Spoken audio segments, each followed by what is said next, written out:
Hi there, and welcome back to chapter 4, lecture number 16. So in the previous video, we made separated grass patches. So we made single object of each strand patch. There was a plane combined with a patch, and we converted it. So now we have all these patches, and I want to change the material a bit. So adding a translucency shader to cause some green color from the grass, so we have a more realistic effect when we're going to use this as a particle system. So I like to work with the shading workspace, so select it and select just a random patch. So I prefer this one, and to show you the effect I like to zoom in a little bit, control point, so we can zoom in even more, and let's make a selection, control B.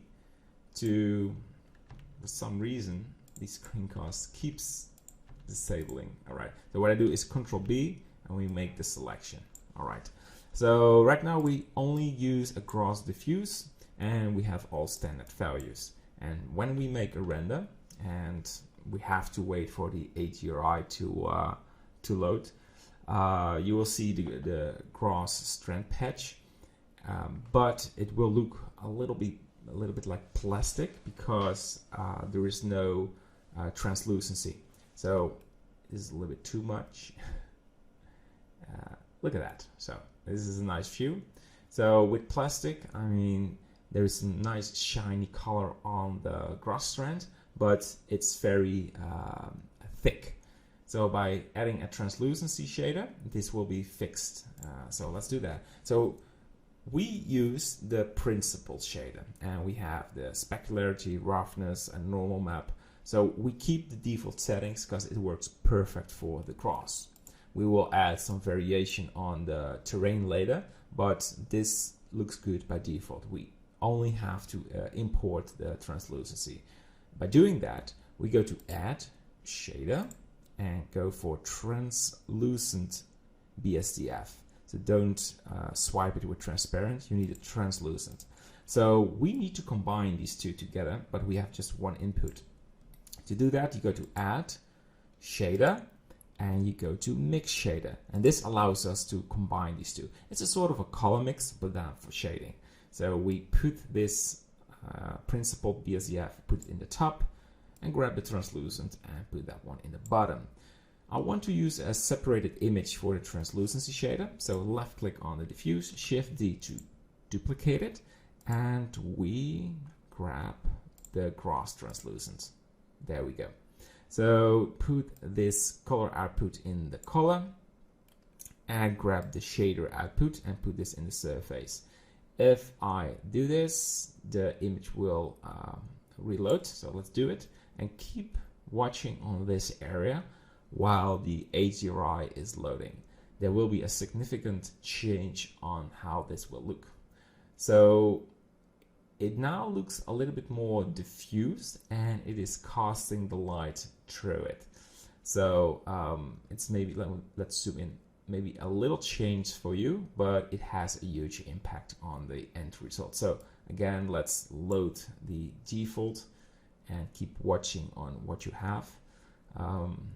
Small changes makes the difference, so that's the same for this. So you can see there's a lot of specularity on this strand, so there is almost no color mixing because of it has a lack of translucency. But now combined with the translucency, it will cast the light through it. And if you have like thousands of these grass patches, it will have a huge impact. So sort of less specularity, but more color blending, exactly what we want. And of course, we can even increase this value or decrease it, but I like to see the final result if we have it all together. So zoom out, go to solid mode, and Control Alt B to remove this render view. It will be a little bit confusing. So we've made a grass strand called grass set _01 for the collection. So we are now ready to import these grass patches on the terrain. I'm we will do one more thing on the terrain. Let's disable this grass strand. So now, well, disable the whole nature and activate the terrain. There it is. And you can activate the building if you like. We have to add a grass weight layer to show we want the grass to be very thick on the front, because this is visible when we make the render. So we want to have a lot of grass right there, but the more you go to the distance, we want to fade it away, so you won't have so many grass patches all over the place. That will be useless. So we will use weight paint for that as well. So this is the end of this lecture. So in lecture 17, we will focus on the weight painting for the grass. All right, see you there. Bye-bye.